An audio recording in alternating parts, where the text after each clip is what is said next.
Sekarang kita masuk ke topik yang berikutnya. Manakah gaya belajar anak kita? Nah, ini ada hubungannya dengan otak tadi ya.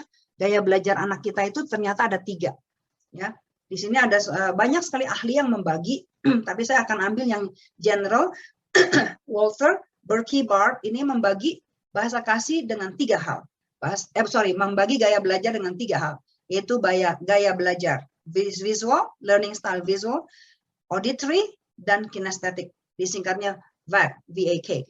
Nah, 3 gaya belajar ini harap Bapak Ibu perhatikan anak masing-masing, karena kalau kita nggak ngerti gaya belajar mereka, kita bisa marah-marah, bisa nafsu, bisa senewan, bisa ngoceh gitu. Jadi tolong perhatikan gaya belajarnya apa. Yang pertama, anak yang punya gaya belajar visual, ini fokusnya pada penglihatan. Sesuai namanya ya, visual. Jadi dia kalau nggak lihat, itu nggak nempel di otak. Dia kalau belum lihat, kagak ngerti. Nggak mudeng deh, pokoknya gurunya ngomong apa juga dia kalau nggak lihat gitu nggak bisa. Jadi kalau saya bawain seminar untuk guru, ini saya tekankan sekali. Guru jangan mengajar hanya dengan satu cara. Ngoceh terus gitu. Anak yang punya gaya belajar visual, mati nggak pernah bisa dapat nilai bagus. Karena dia nggak ngerti gurunya ngoceh apa. Dia harus lihat di papan tulis. Jadi guru harus bisa gambar, tulis di papan tulis apa yang mau diajarin. PR juga tulis di papan tulis. Nah ini terjadi. Jadi kalau Bapak Ibu mau kasih perintah ke anak, anaknya visual. Jangan cuma perintah begini. Seperti guru di kelas misalnya. Anak-anak PR-nya dari halaman sekian nomor sekian sampai sekian. Besok kumpulin ya. Anak yang gaya belajarnya bukan visual, mungkin bisa nangkep. Dia bisa, oh ya PR-nya halaman sekian dari nomor sekian sampai sekian. Tapi anak yang gaya belajarnya visual, entah nyaho, nggak ngerti, nggak mudeng. They don't get it. Lu ngomong apa sih, si guru ngomong apa itu? Besoknya lupa, nggak bawa PR. Hasilnya apa? Dimarahin guru, diomelin, disetrap, dipotong nilai, dan lain-lain. Guru nggak sadar, di kelas itu ada anak yang gaya belajarnya beda-beda. Demikian pula kita di rumah, anak kita gaya belajarnya beda-beda. Ada yang satu visual, dia perlu pakai mata untuk ngelihat. Kalau dia nggak ngelihat, dia nggak akan bisa ngerti. Oke? Nah, anak tipe visual ini tolong diperhatikan. Anak yang tipenya visual lebih mudah mengingat dari yang dilihat daripada yang didengar. Jadi kalau kita kasih lihat gambar, kita kasih lihat kertas, kita kasih lihat buku, dia lebih cepat hafal daripada dia cuma ngedengar guru cerita atau kita cerita atau kita kasih perintah sesuatu. Dan anak visual ini lebih suka membaca daripada dibacain. Jadi kalau ibu-ibu kasih latihan ulangan ke anak-anak, misalnya di rumah lagi dibantuin ngafalin pelajaran, ingat nih, kalau anaknya visual, jangan ibunya pegang buku, tuh anaknya suruh dengerin. Iya, perhatiin ya, mama bacain ya. Udah gitu kamu jawab ya pertanyaan mama ya. Apakah ini? Terus kalau anaknya nggak bisa jawab, apa ya? Lupa, mah. Aduh, berapa kali mama udah kasih kamu hafal? Berapa kali kamu udah ngafalin? Masih nggak ingat-ingat juga. Hati-hati ibu-ibu, bapak-bapak. Barangkali dia tipenya visual. Dia nggak lihat bukunya, dia nggak bisa ingat. Gitu. Jadi kalau mau kasih hafalin anak-anak yang visual, bukunya harus di depan dia. Gitu. Jadi catatannya ditutup, pertanyaannya yang dikasih lihat, terus dia ngelihat pertanyaannya, dia bisa jawab. Daripada dia harus ngebayangin yang Bapak Ibu bacain ke dia. Dia nggak ngerti. Oke. Nah, terus anak visual ini berbicara dengan temponya agak cepat. Kenapa dia nggak suka ngedengerin gitu? She or he, dia bukan good listener. Dia pokoknya kalau bicara cepet-cepet aja deh. Terus dia cukup peduli sama penampilan dan pakaian karena dia pengen dilihat orang. Jadi kalau ada anak kecil yang gini, aduh anak aku ini ya baru umur sekian udah milih pakaian sendiri. Udah nyari-nyari sendiri. Ini mesti matching, atas bawah mesti matching. Mamanya bawain baju yang gini nggak mau, nggak suka. Barangkali dia tipenya visual. Jadi dia kepengen dilihat orang gitu. Terus dia lebih suka menerima instruksi secara verbal kecuali ditulis. Jadi kalau kita mau ngasih perintah ke orang visual ini ya harus ada barangnya, harus dilihatin gitu.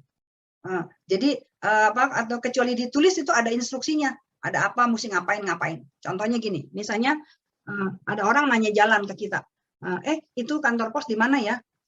Kalau dia tipenya visual, kita ngasih tahu begini, itu ntar ke sana ya belok kiri, dari situ tuh mentok, udah mentok tuh belok kanan, nggak akan ketemu jalannya, pusing deh. Tapi kalau dia bukan visual, dia langsung ngerti.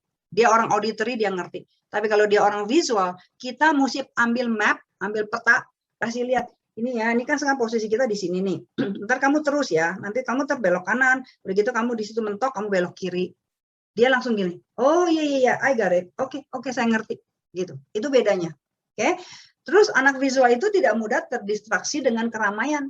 Oh, sebelahnya mau ribut, mau ngomong, mau apa, dia nggak masalah. Yang penting dia lihat. Karena dia bukan auditory, dia nggak perlu kuping, dia lihat perlunya mata. Dan dia suka gambar, dia suka nyoret-nyoret.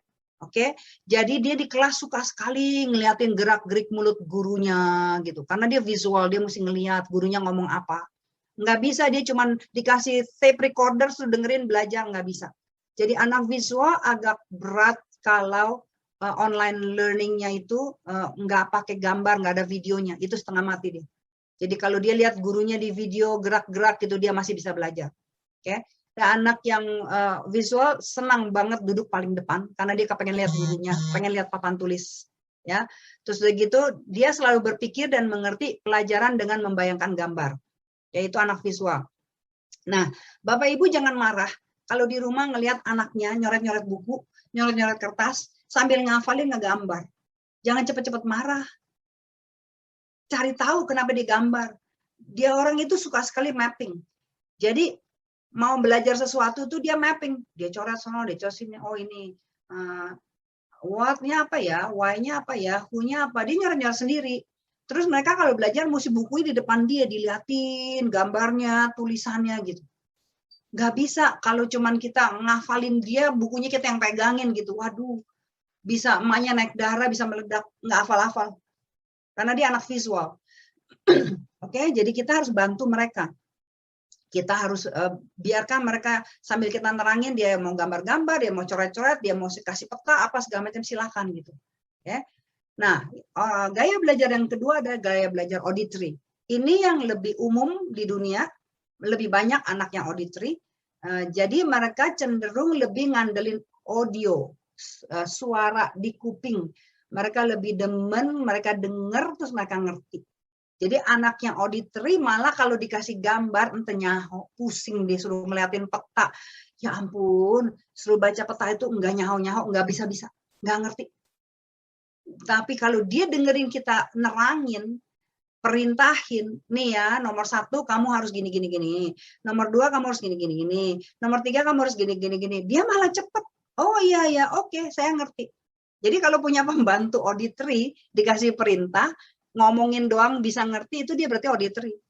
Tapi kalau punya pembantu dikasih perintah, salah melulu ngerjainnya, jangan cepat-cepat dimarahin, jangan-jangan dia visual.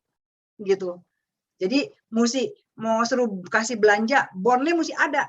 Mbak, ini ntar ya belanja ini ya. Tolong beli ini. Dikasih lihat sambil ngomong tuh dikasih lihat kertasnya gitu. Jadi nggak cuma ngomong tok, nggak bisa. Kalau orang yang visual harus ada gambarnya, orang yang auditory bisa cuman kita kasih ngomong gitu. Nah, hati-hati ya Bapak Ibu. Anak-anak auditory di seluruh dunia. Di sekolah nggak pusing dengan perintah guru, dengan guru ngoceh. Mereka cepat sekali ngafalin sesuatu dan orang tuanya juga bisa bantu ngafalin di rumah tanpa harus lihat gambar. Jadi anak-anak auditory cenderungnya guru merasa dia lebih pinter dari anak yang lain. Orang tua merasa dia lebih pinter. Oh, anak saya gampang ngafalin apa-apa cepet. Anak saya dihafalin sebentar aja langsung bisa hafal. Tuh kalau kakaknya ya cepet banget disuruh ngafal cepet. Ini adiknya bolotnya setengah mati. Enggak ngerti-ngerti, enggak hafal-hafal. Jangan marah dulu. Siapa tahu adiknya itu visual. Belum tentu. Jadi kita harus menyelidiki gaya belajar anak kita itu apa. Oke. Nah, si auditory ini dia lebih mudah mengingat sesuatu dari apa yang dia dengar daripada yang dia lihat, kebalikan si visual. Dan dia senang sekali mendengarkan penjelasan. Jadi anak auditory ini kalau emak bapaknya atau gurunya ngoceh, explain gitu ya, wah mereka menikmati. Tapi kalau yang bukan auditory, aduh, tidur. Nah, saya itu orang visual. Jadi saya kalau dengerin dosen ngomong, saya bisa melayang-layang kemana-mana, nggak tahu pikirannya kemana-mana.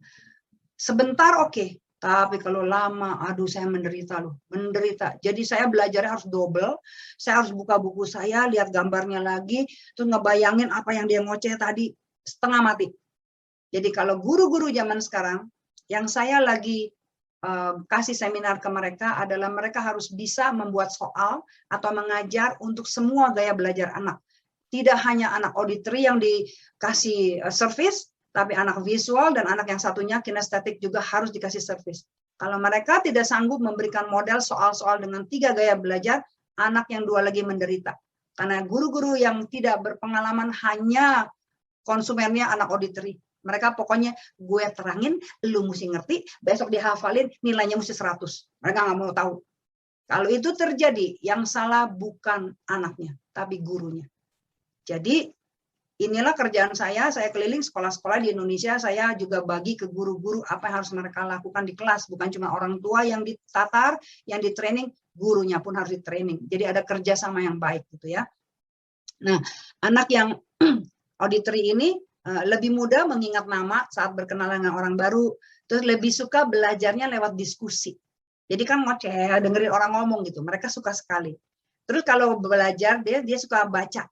Kata-kata dari buku itu dibaca. Ngoceh, itu hafalnya cepat. Kenapa? Karena dia dengar suaranya sendiri, dia dengar gitu. Nah itu bagi dia menikmati banget. Jadi kalau anak visual harus lihat, kalau anak auditory dia harus ngoceh sendiri supaya dia bisa hafal. Oke. Nah anak auditory ini kalau belajar suka dengerin musik. Salah. Nah cara belajar anak auditory ini jangan diomelin ya Bapak Ibu. Karena anak saya juga begitu.